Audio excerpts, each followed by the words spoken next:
meet at Neptune Coffee in Greenwood to talk about poetry. If they wanted to participate, and Anne Overstreet and Marjorie said yes, so here we are. Yeah, and this is a long-standing poetry group that has been meeting for, I don't know, 13 years, yeah. And I've been fortunate to be a part of it for maybe 2 or 3 years, somewhere in there, which has been awesome. So just to say something about these poems that I'm going to read, I'm super fascinated with the interactions between this world and other worlds, whether that's the spiritual realm or imaginary worlds or mythological worlds or worlds we enter when we play games. So I've kind of been exploring that theme in poems about old school video games. And I really love creating a new little world in each poem. That's one of my favorite things about writing. So this poem is called Mario World, and it's a sonnet. After the layoff, enemies multiplied like ghosts. For days we wandered, hands grown cold, eyes glazed, blood slowed. You showed me how to hold it together. We slid across sheets of ice, bounded down hills, but met so much disaster I despaired.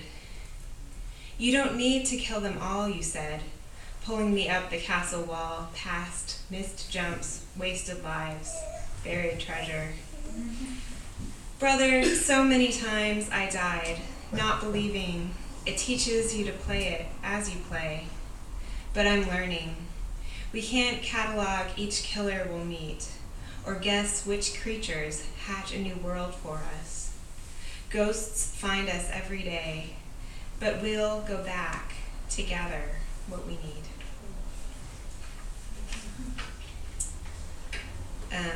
This next one is inspired by another game, so it is titled Street Fighter 2 for a Broken Sega Genesis. It's actually Street Fighter 2 Special Championship Edition, but that was too long. Our hands remember the feint and jab, but nothing works the way it used to. Brought forth from tangled wires, the battles we thought we'd abandoned sloughed off as we grew, but we couldn't bear to throw it away, so it's there, in the 10-foot storage unit, in the back aisle at the Goodwill, in a yard sale bin, or in the same air-conditioned basements where we spent all summer in combat to what circular purpose? To defeat each other or the world in endless knockout rounds. So the heat comes back to our blood.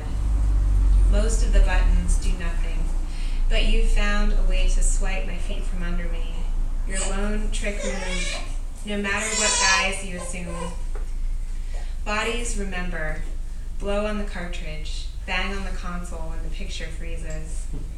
And though I jump in one direction only, no longer master of the lightning kick, simplicity makes our quarrel beautiful.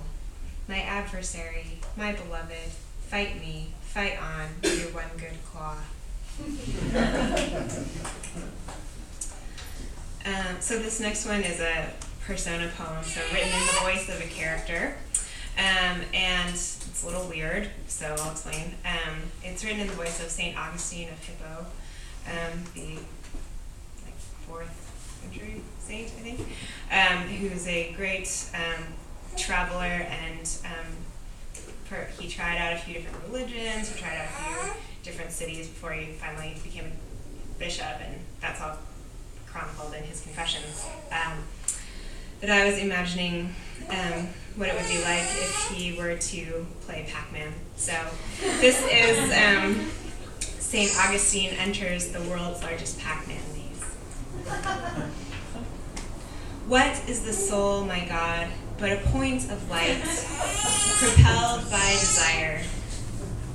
I was born in darkness, through rooms and corridors, through palaces of memory, through stadia and fora, I seek you, my creator, yet pursued by heresies and ghosts of heresies.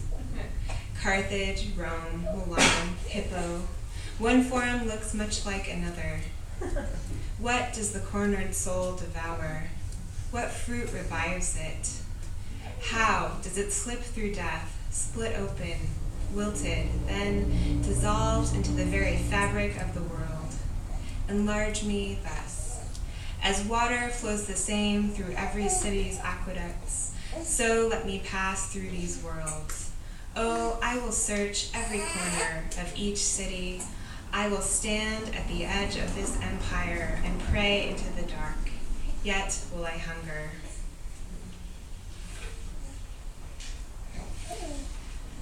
This next poem, I have two more, is actually another persona poem, written in the voice of Yoshi, who is the baby dinosaur that Mario rides around on, if you're familiar with that from the Mario video games.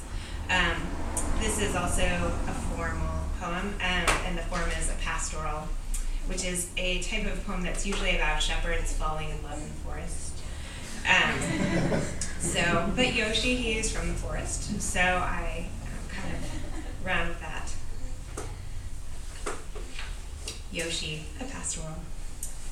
Meet me in Arcadia, the forest where I was born, under trees taller than you can believe, and believe their invisible boughs map the world for us, and believe their fruit will sustain us forever. We'll leap from branch to branch like the warriors who sail through bamboo stalks, still earthbound but lightly, and I will devour everything that wants to harm you. Travel this wilderness with me, and even the deserts will bloom with brilliant sand blossoms, and the mountain slopes will glitter snow-clad through summer. And though I cannot consume your ghosts or enter the dark ruined palaces of your memory, beloved, I will wait for you, always in the roadless shade, as proof of my devotion. Dearest friend, return to the place we first met, and I will be reborn and reborn and reborn.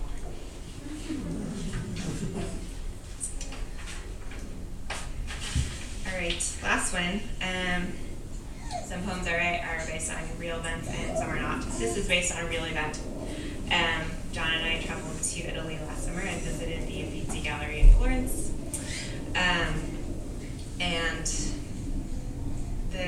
One more thing you should know about this poem, since it references it.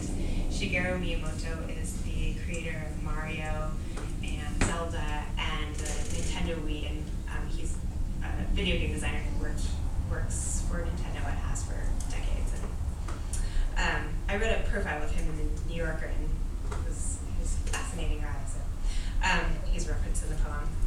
The title is "To the Girl Playing Mario Kart in the Botticelli Room of the Uffizi Gallery in Florence, Italy."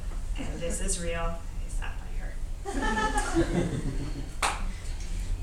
Oh, really? There is nothing more fascinating in this life than a jumpy little mushroom bobbing along in a go-kart.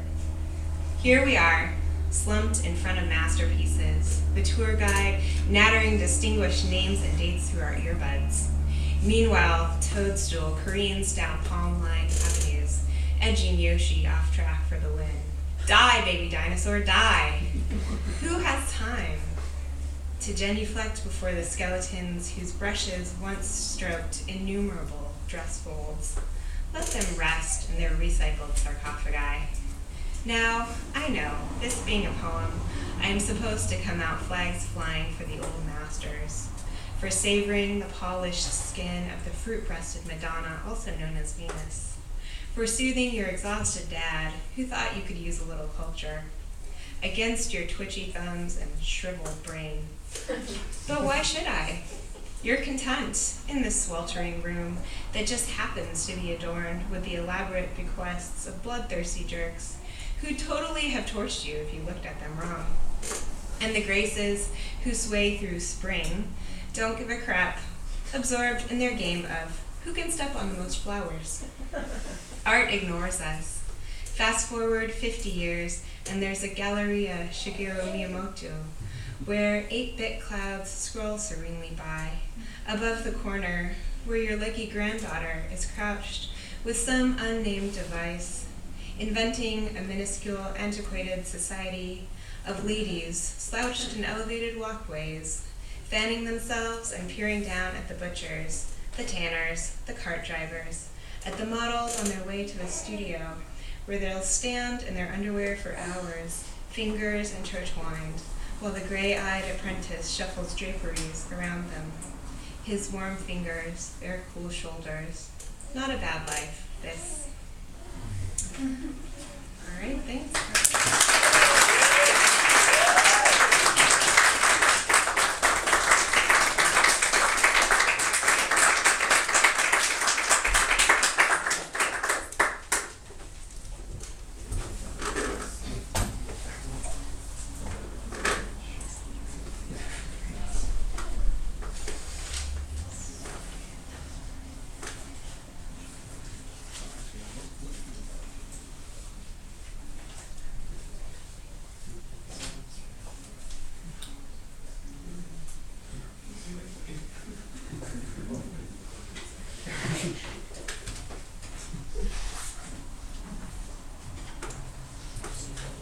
We have a formal composition.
introduce our next poet, Anne Overstreet. After having spent her formative years in Roswell, New Mexico, alongside salt cedars and the rumor of aliens, of course, Anne Overstreet now resides in Seattle and earns her keep as a freelance editor and private gardener. She knows a lot about plants, so you should ask her about moss, especially. She's an associate editor at DMQ Review and the author of the poetry collection Delicate Machinery Suspended, which came out last year from TS Poetry Press, and you can check it out back. And her work has also appeared in journals including Asheville Poetry Review, Nimrod, and Relief.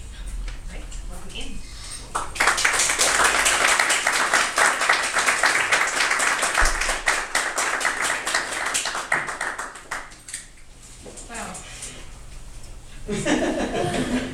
I'll try to keep it down to 10. That's for me no and Matt. alarm goes off. No, that's fine. Yeah, that's for me and Matt. That's You actually do that. helpful for me. It's a good size. Trust me. Jeff, I can't see you, so if I'm not loud enough, you'll have to jump up and down or something like that. So I tend to be a little quiet, but I think we're well mic'd here. So I'm just thrilled to be a part of this. This is so much fun. I'm going to jump right in. First piece I'm going to read is called Day of the Dead. Don't cry. It's long, but I'll read fast.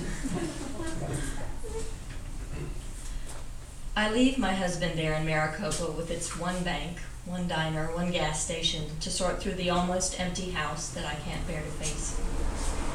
We'll take what we can use and forsake the hollow egg collection, a leather glove that needed a running stitch to close a rent. There's a lacquered box one of her nieces made, quite ugly, mouth framed by stiffened Sargent series brushes number 8. A mobile of red-crested cranes eddies and tinks like a quartet of tuneless pianos. Soon we'll be 6 states away from where we last broke bread with her. Down the road a few miles, I pull off and pace the trickle they call a river around here, fading into the ground in spots like train song. In the language of leaving, there is no returning migration of snow geese. The peregrination of a red hawk turns only clockwise, and marigolds come into their own only on the Day of the Dead. There is no other color like theirs. My eye thinks chromium yellow, but perhaps not. In the greave's nest among the river reed bower, in the shroud of snakeskin tossed to the side like a t-shirt at bedtime, the abandoned speak their half-shaped language, the life gone out of them, as it always does. So I'm going to be the grim one. So anyway, Hannah mentioned that she selected pieces with an ear to having sounds in them that might lend themselves to your composition. I'm kind of coming from the other direction. I'm just really excited to see what what I read might end up in. I do have a circus poem in here, so that's hopeful. Anyway, we just recently had one cold, crisp morning that I'm kind of getting anxious to see more of. It's been nice to have summer, but I'm ready for fall. So this is a newer poem. I guess it's still a little in progress, but it's called You Wake Me from the Dream of Winter. On my tongue this morning, Manitoba singing icy water lanes, tundra swans dense as black snow, and the swelter of pelts put on for deep burrowing. The afternoon's wind rushes green birds bearing coal dark berries through the dogwood branches. I will carry the splintered stars of frost from your dreaming in my mouth through the ordinary day, careful not to close my teeth or bite down. I promise. The Arctic air cuts the day into the passage of cygnet and cob, the swans, and the cold season returning.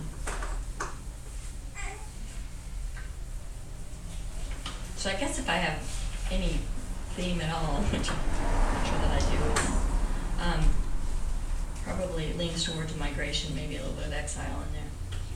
All right, my circus poem. I expect great things. This is just one of my favorite poems about thinking about identity and the way we were created, and no political statement, just asking a question. So the bearded lady asleep. She rests her pretty curls, white cotton gloves upon her hands. She sleeps secure and does not miss the dawn, fallen sparrow in God's palm. The hairs on her face so delicate, and the Lord who created her, who knew her in her mother's womb, cradles her head in time.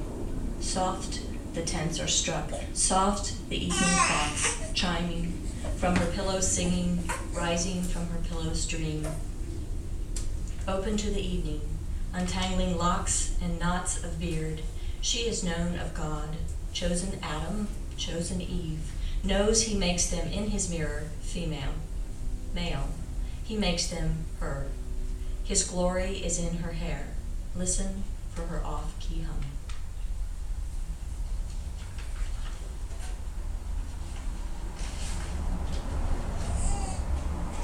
One of my favorite day trips, as Arlene, another member of our, what are we, a co-op? Our group knows, is I love to hang out at the aquarium downtown. It's just amazing. One of the things that we discovered the last time we went is they have a boxfish, which actually has a square mouth. And it's designed that way because, well, the body structure is this square kite-like thing, and it doesn't fit in a lot of the predators' mouths because it's the wrong shape.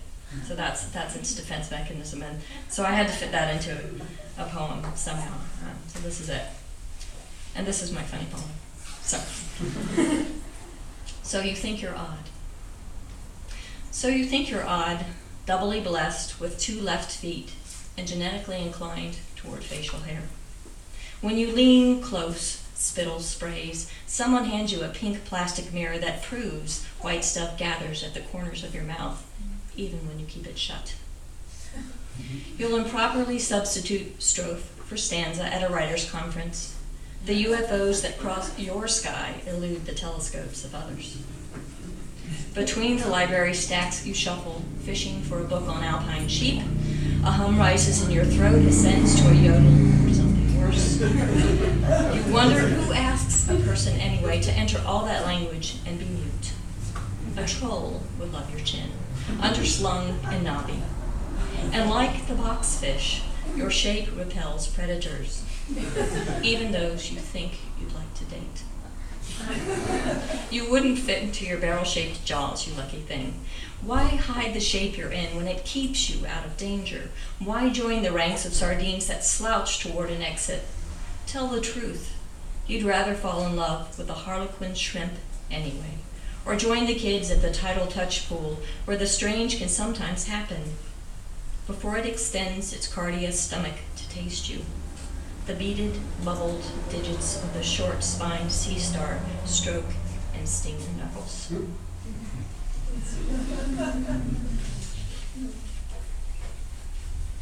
now with a nod to my aliens and salt-cedars. This is one of my, I suppose, New Mexico poems. Compass Rose, which, you know, is that elaborate figure in the corner of old maps that tells you which direction is north, south, east, and west. Their cartographer married the exile, tantalized by the taste of road when he took her into his mouth, wanted her with that wander eye, as if the last veil was composed of miles between them, the revelation of contour, of gully and incline in delicate copper, ochre, viridian blue. She murmurs a litany between the pillow hours. Quemado, Puye, Ceboleta. Names he cannot find on any map, suspects are old lovers. It is his delight to name the constellations crossing her shoulder in his own language, to watch weather shape them back again to what she knew, to what he guesses her landscape was.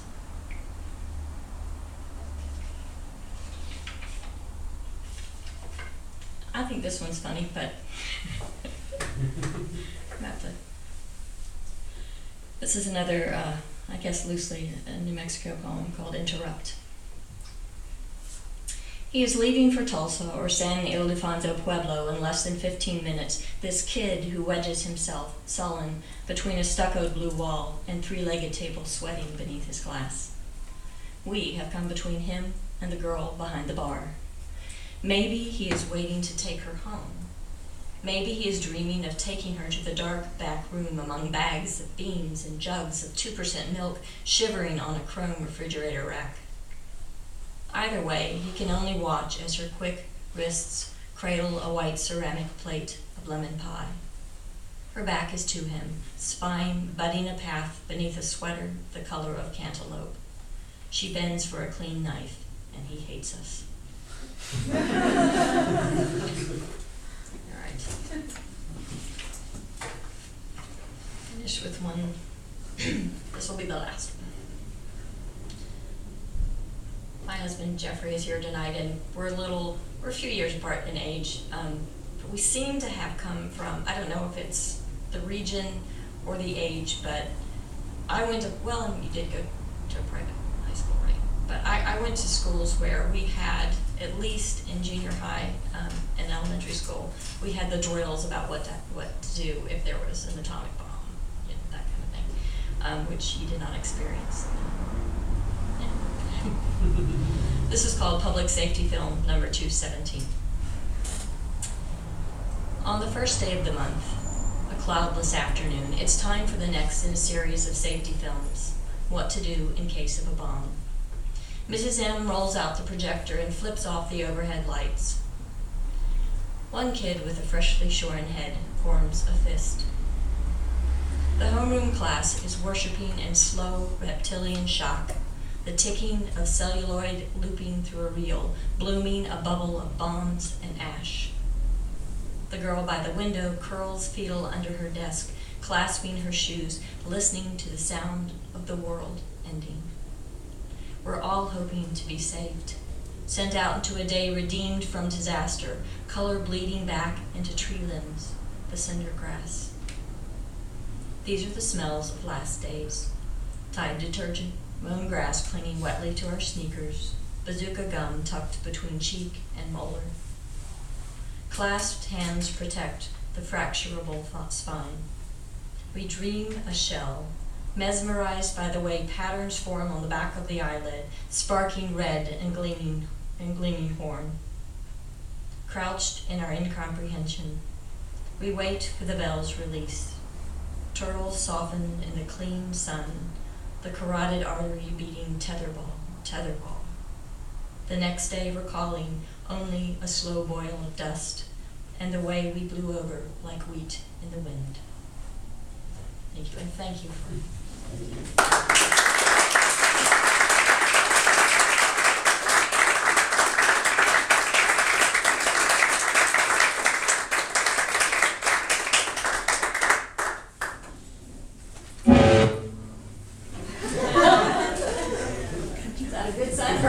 That's it. I think your loop is still on.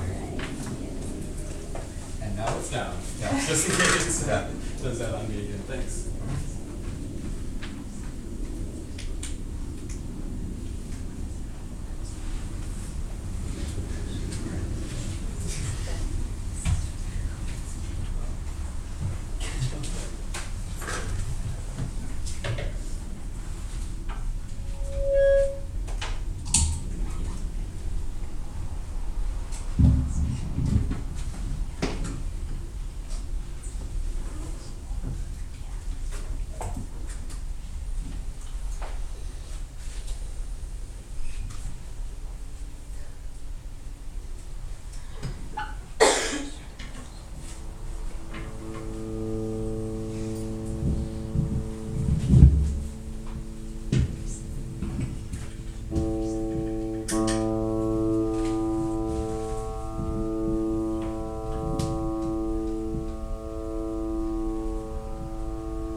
attractions and magic, and she sometimes writes poetry about them.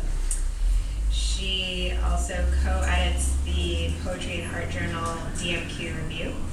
And her second chapbook of poems, What to Make of a Diminished Thing, was recently released. The actual launch party is October 13th at Elliott Bay Books. So you're going to get a little preview of some of that stuff, I believe. And she also has a full-length collection of poems coming out next year, Search for a Velvet-Lined Cape. So exciting things happening. Please welcome Marjorie.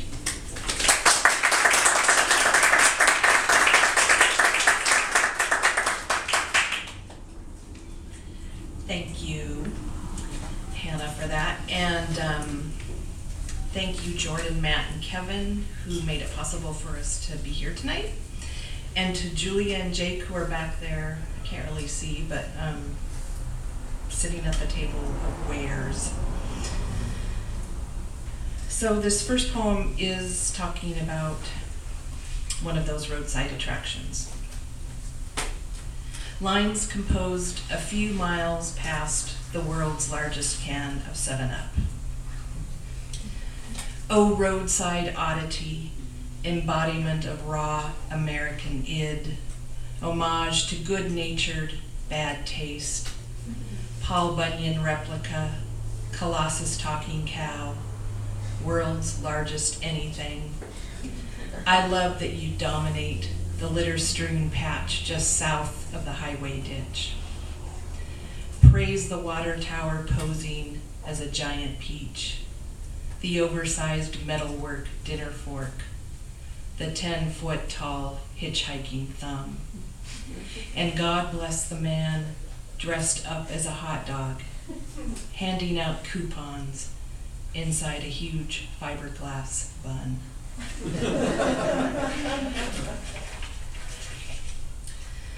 And this next poem is mostly a pantoum. I think I messed the order up somewhere along the line, but it's mostly a pantoum, which means it repeats some lines. And the title of the poem is Musée Mécanique, which is the name of this toy museum in San Francisco, and so it has an epigraph. Mechanical Amusement Toy Museum in San Francisco, featuring coin-operated Laughing Sal, a larger-than-life papier-mâché woman who laughs hysterically. Musée Mécanique. Laughing Sal's arms jerk like marionette limbs.